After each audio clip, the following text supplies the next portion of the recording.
So రీసెంట్‌గా ఒక వార్త బాగా వైరల్ అవుతుంది. ముఖ్యంగా జగన్మోహన్ రెడ్డి గారు ఈ నెల 17వ తారీఖు ఆయన ఇండియా వదిలి లండన్ వెళ్తున్నారంటూ ఈ వార్త వెలుగులోకొచ్చింది. అండ్ దీని గురించి ముఖ్యంగా షర్మిల గారు వదిలేసి పారిపోతున్నాడు, ఓడిపోతాడని తెలిసి పారిపోతున్నాడు. ఇలాంటి వ్యాఖ్యలు కూడా షర్మిల గారు చేస్తున్నారు. సో నిజంగానే జగన్ వెళ్తున్నారా? అంతా నిజమేనా? లండన్ అలాగే జెరూసలేం, న్యూజిలాండ్ ఇవన్నీ కూడా తిరిగి మళ్ళీ జూన్ 1వ తేదీన మళ్ళీ రిటర్న్ వస్తారంటూ చెప్తున్నారు. దీనికి సిబిఐ కోర్టు అనుమతి కూడా లేదు అని చెప్పేసి నిరాకరించారని చెప్పి కూడా వార్త అయితే వచ్చింది. సో దీని గురించి ఏం చెప్తారు?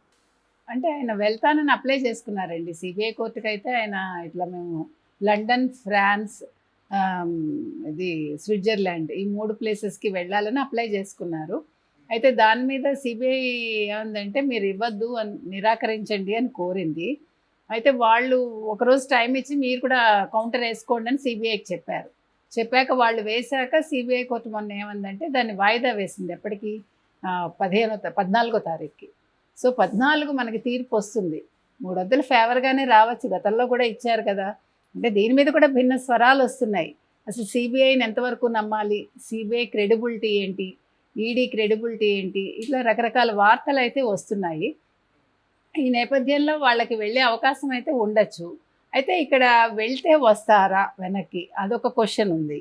ఇంకొక విషయం ఏంటంటే మీరు చెప్పినట్టుగా అసలు ఈయన ఎందుకు వెళ్ళిపోదాం అనుకుంటున్నాడు. మొన్న మీకు గుర్తుంటే నిన్న ఆయన మళ్ళీ ప్రచారానికి వెళ్ళాడు. మొన్న వెళ్ళలేదు జగన్మోహన్ రెడ్డి. మొన్న వెళ్లకుండా తాడేపల్లిలో కొంతమందితో సమావేశం అయ్యి ఏం చేయాలి ఏంటి, ఆయన ఎందుకంటే ఇప్పుడు టెన్షన్లో ఉన్నాడు. ఎందుకని అంటే ఓడిపోతాననే భయం పట్టుకుంది. దానికి రీజన్స్ ఏమంటే మొన్నటి వరకు అసలు కేంద్ర ప్రభుత్వం ఒక్క మాట మాట్లాడలా. జగన్కి వ్యతిరేకంగా కానీ ఆంధ్రప్రదేశ్ ప్రభుత్వం గురించి నెగిటివ్ కానీ ఏది మాట్లాడలేదు. ఒక వారం 10 రోజుల ముందు రాజ్నాథ్ సింగ్ మొదలుపెట్టారు.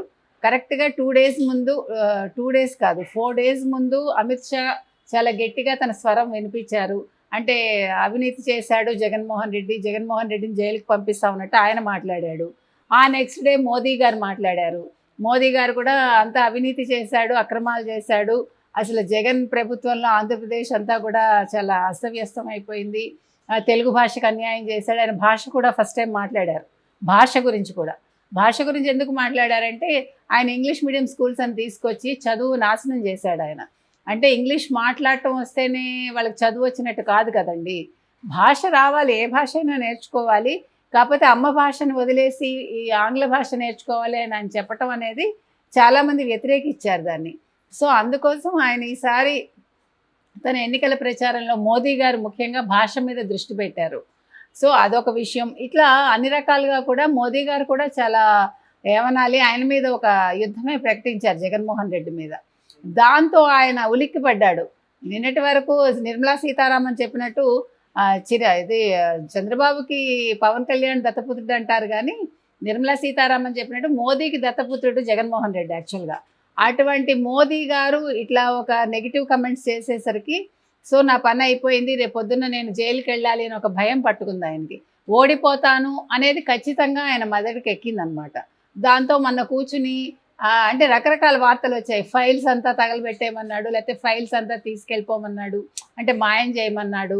తర్వాత ఆస్తులన్నీ ఎక్కడికక్కడ సర్దుకుంటున్నాడు, క్యాష్ అంతా కూడా ట్రాన్స్ఫర్ చేశాడు, తాడేపల్లి ప్యాలెస్ వదిలేసి వెళ్ళిపోతాడు. ఇలా మనకి ఇన్ని వార్తలు చక్కర్లు కొట్టాయి. ఎంతో కొంత నిజం ఉండొచ్చు అందులో, నిప్పులేందే పొగ రాదు కదండి. ఇప్పుడు మీకు గుర్తుంటే కేసీఆర్ అదే పని చేశాడు కదా. ఫైల్స్ మాయం చేయించాడు, కొన్ని ఫైల్స్ తగలబెట్టించాడు. తర్వాత ఈ ఫోన్ ట్యాపింగ్లో ఆయన అదే పని చేశాడు. ఫోన్ ట్యాపింగ్ సంబంధించిన చిప్స్ అవంతా కూడా మాయం చేశాడు. ఆయన పారిపోలేదు. ఎందుకు పారిపోలేదంటే కేసీఆర్కి ఒక ప్లస్ పాయింట్ ఏంటంటే ఆయన ప్రతిపక్షాలను ఇట్లా ఇబ్బంది పెట్టలేదు కదా. కేసీఆర్ అంతా దురహంకారం, ఆయనది వేరు. ఏం జరుగుతోంది తెలుసుకుని ఎన్నికల్లో తను ఎలా వ్యూహాలు పన్నుకోవాలి అనే ఉద్దేశంతో ఆయన ఫోన్ ట్యాపింగ్ చేయించాడు అనేది ఒక వార్త. అంతేగాని ఇట్లా జీవితాలు నాశనాలు చేయడాలు లేదా ప్రతిపక్షాల మీద కేసులు పెట్టడాలు అదే ఆయన దృష్టి కాదు అసలు. ఆయన అటువంటి రాజకీయాలు చేయడు. ఎందుకంటే ఆయన కూడా కొంచెం దీర్ఘకాల చరిత్ర ఉంది. ఆయన ముఖ్యంగా తెలుగుదేశం నుంచి వచ్చిన వ్యక్తి. నందమూరి తారక రామారావు గారి శిక్షణలో వచ్చాడు, తర్వాత చంద్రబాబు నాయుడు గారితో పనిచేశాడు. కాబట్టి కొద్ది గొప్ప ఆయన రాజకీయంగా అంత చెడ్డ పనులు చేయడని మనం అనుకోవచ్చు. వేరే జగన్మోహన్ రెడ్డిది అది కాదు కదా.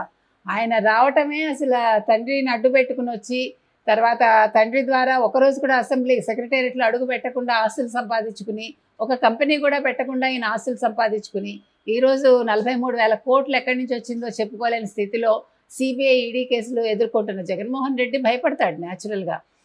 ఎప్పుడు కూడా ఒక తప్పు చేసిన వాడు తప్పు మీద తప్పు చేసుకుంటూ వెళ్తాడండి.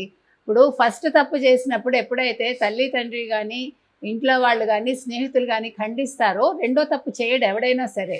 ఇప్పుడు ఒక తప్పు చేసినప్పుడు నువ్వు ఈ తప్పు చేసావు, నీతో మాట్లాడవు, నువ్వు మాతో స్నేహం చేయొద్దు అంటే ఆ మనిషిలో ఆలోచన వస్తుంది.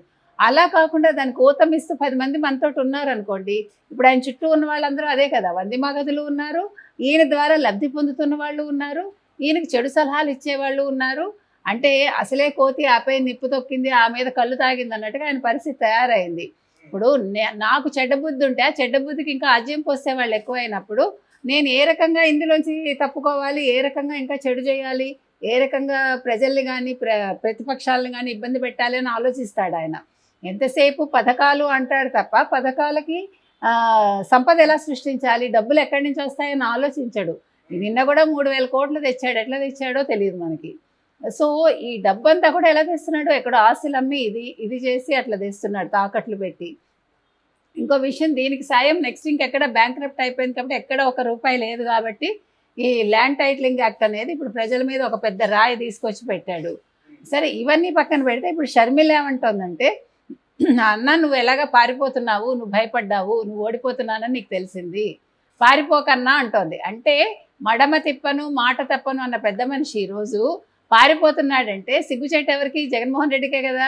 నేను చాలా దిగొచ్చాను, నేను పులి బిడ్డని, లేకపోతే నేను రాజశేఖర రెడ్డి బిడ్డని అంటాడు కదా. నువ్వు రాజశేఖర రెడ్డి కొడుకు ఏంటి, మీ బిడ్డని ప్రజల్ని ముంచుతున్నాడు, రాజశేఖర రెడ్డి కొడుకుని పదవులు తెచ్చుకుంటున్నాడు. ఇప్పుడు సందర్భం వచ్చేసరికి ఏం చేయాలో తెలియక పారిపోవాలని చూస్తున్నాడు. సో నిఖార్సైన రాజకీయ నాయకుడు ఎవడు ఇలా చేయడు. ఈ విషయంలో నిఖార్సైన నాయకురాలు ఎవరంటే షర్మిల. ఎందుకంటే ఆవిడ ధైర్యంగా కడప మొత్తం తిరుగుతోంది, నియోజకవర్గాలన్నీ, తన వాయిస్ వినిపిస్తోంది, అది కూడా స్క్రిప్ట్ లేకుండా వినిపిస్తోంది. ఆవిడ చాలా చక్కగా మాట్లాడుతున్నారు, తను చెప్పదలుచుకుంది సూటిగా చెప్తోంది. ఒక్కొక్క సభలో ఒక్కొక్క అస్త్రాన్ని ఆవిడ బయటకు తీస్తోంది, కుటుంబానికి సంబంధించిన ఒక్కొక్క విషయాన్ని ఆవిడ వదులుతోంది. జగన్మోహన్ రెడ్డి విలువెల్లాడిపోతున్నాడు. భారతిరెడ్డి అవినాష్ రెడ్డికి మధ్య సంబంధం గురించి మాట్లాడింది. ఈరోజు అన్నగారు పారిపోతున్నాడు, నువ్వు పారిపోకని మాట్లాడింది. తర్వాత నిన్న సౌభాగ్యమ్మ గారు వచ్చారు బయటికి. సౌభాగ్యమ్మ గారు నిన్న కడపలో మాట్లాడుతూ, అంటే ఆడవాళ్ళందరూ బయటకు వస్తున్నారు, మీరు చూడండి. అక్కడ భారతీరెడ్డి బయటకు వచ్చింది, తర్వాత సమతారెడ్డి బయటకు వచ్చింది, కానీ భారతీరెడ్డికి అంతా కూడా ఎదురు తిరిగారు ప్రజలు. వేరే ఈవిడికి బ్రహ్మరథం పడుతున్నారు. నేను సౌభాగ్యమ్మ గారు ఎంత చక్కగా మాట్లాడారంటే, మీరు మా షర్మిలమ్మ కొంగు చాచి అడిగింది, మీరు ఓట్లు వేయండి, చీర సారే అడుగుతారు ఆడబిడ్డలు పుట్టింటికి వస్తే, కానీ మా బిడ్డలు మిమ్మల్ని ఓట్లు అడుగుతున్నారు, మీరు షర్మిలమ్మకు ఓటేసి గెలిపిస్తే లోక్సభలో తన వాయిస్ వినిపిస్తుంది అంటే ఆవిడ చాలా చక్కగా ఎక్కడా గ్యాప్ తీసుకోకుండా ఆ మాట్లాడినంతసేపు కూడా చక్కగా మాట్లాడారండి. ఎటువంటి తడబాటు లేకుండా, అక్కర్లేని విషయాలు మాట్లాడకుండా, అక్కర్లేని నిందలు వేయకుండా ఆవిడ చెప్పదలుచుకుంది చాలా చక్కగా చెప్పారు. అంటే షర్మిలని ఆవిడ నమ్మారు.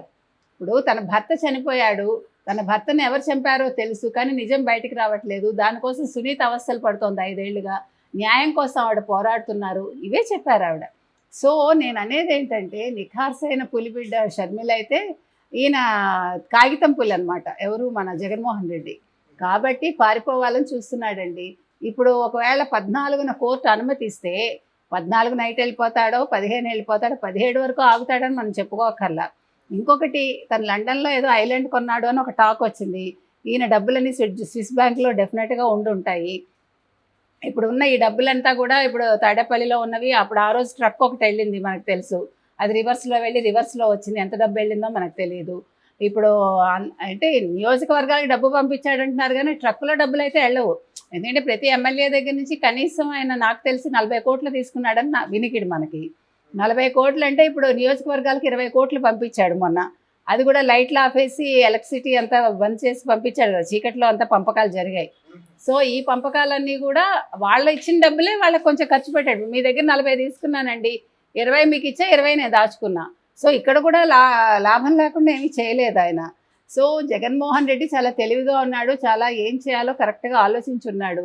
అంటే చావు తెలివితేటలు అంటారు వీటిని. చావు తెలివితేటల్లో మనిషి తప్పులు చేస్తాడు, ఒప్పులు చేస్తాడు. సో ఇక్కడ ఒక ఒప్పు చేస్తున్నాను అనుకుని తప్పులో కూడా కాలు వేయచ్చు. So we have to wait and see what is going to happen అని. ఓకే. అంటే షర్మిల గారు జగన్ ఓడిపోతారు అని చెప్తుంది కానీ గెలిచేది ఎవరు అనేది చెప్పట్లేదు. అది అండర్స్టూడ్ అండి. ఆవిడ చెప్పడం ఎందుకు, ప్రజలే చెప్తున్నారు కదా మేము కూటమినే గెలిపిస్తాం. నిన్న ప్రభుత్వ ఉద్యోగులు పోస్టల్ బ్యాలెట్ ఓట్లో క్లియర్ కట్గా చెప్పారు, మేము ఖచ్చితంగా మేము కూటమికే వేసాము. నిన్న తరివి కొట్టారు కదా కొట్టు సత్యనారాయణని తాడేపల్లిగూడెంలో. ఆయన ప్రభుత్వ ఉద్యోగులు పోస్టల్ బ్యాలెట్ ఓట్లు వేస్తూ ఉంటే వచ్చి వాళ్ళ మీద జులుం ప్రదర్శించాడు. ఇంకా చాలు వెళ్ళవయ్యా నువ్వు, అయిపోయింది, ఇంకా ఎంతకాలం మా మీద మీరు ఇట్లా చేస్తారు, నువ్వు పోలీస్ స్టేషన్కి తీసుకెళ్తావా తీసుకెళ్ళు, కేసులు పెడతావా పెట్టు, మాకేం భయం లేదు, ఇంక నువ్వు అసలు బయటకు వెళ్ళి మాట్లాడు, గోడ అవతల మాట్లాడు, కాంపౌండ్ లోపల వచ్చి మాట్లాడకని చెప్పారు. సో ప్రజలు క్లియర్గా ఉన్నారండి. వాళ్ళు ఏం చేస్తున్నారంటే ఇటు డబ్బులు తీసుకుని అటు ఎవరు కోటేయాలో they know that pretty well. So ఇప్పుడు జగన్మోహన్ రెడ్డి ఎదురు చూడటానికి ఏమీ లేదు. మీరు ఏం చేశారు ప్రభుత్వ పరంగా, మీరు ఏ అభివృద్ధి చేశారు అంటే ఆయన చెప్తున్నాడు కదా, ఈ పోర్టులు వస్తాయి ఆ పోర్టులు వస్తాయి, తర్వాత ఏంటి చెన్నై అంటే పోర్టుట, బాంబే అంటే పోర్టుట, తలతిక్క. చెన్నై అనేది పోర్టు వల్ల చెన్నై వచ్చిందా? చెన్నై అనే పేరు అసలు చెన్నడు అనే తెలుగువాడు 1600 సంవత్సరంలో ఈస్ట్ ఇండియా కంపెనీకి ఆయన లీజ్కి ఇచ్చాడు. లీజ్కి ఇస్తే అతని పేరు మీద చిన్నపట్నం అనే పేరు వచ్చిన ఆ మాత్రం జ్ఞానం కూడా ఈ జగన్మోహన్ రెడ్డికి లేదు. బాంబే అంటే పోర్టు వల్ల వచ్చింది అంటాడు. అసలు చదువుకున్నాడా? అదే కదా మొన్న ఎవరో చెప్పారు 10th క్లాస్ ఎగ్జామ్ కూడా ఎవరి చేత రాయించాడు బయట అని చెప్పారు కదా. సో ఈ చదువులు ఇలాగే ఉంటాయి. డబ్బుల మీద నడిచే వాళ్ళకి రోడ్డు మీద ఏం జరుగుతుందో తెలియదు, అసలు తన చుట్టూ ఏం జరుగుతుందో తెలియదు, డబ్బు పొరలు కమ్మితే ఇలాగే ఉంటుంది. కాబట్టి జగన్మోహన్ రెడ్డి గెలవడు, షర్మిల చెప్పింది నిజమవుతుంది, ఎలాగా కూటమి వస్తుంది, అది ప్రజలు ఫిక్స్ అయి ఉన్నారండి.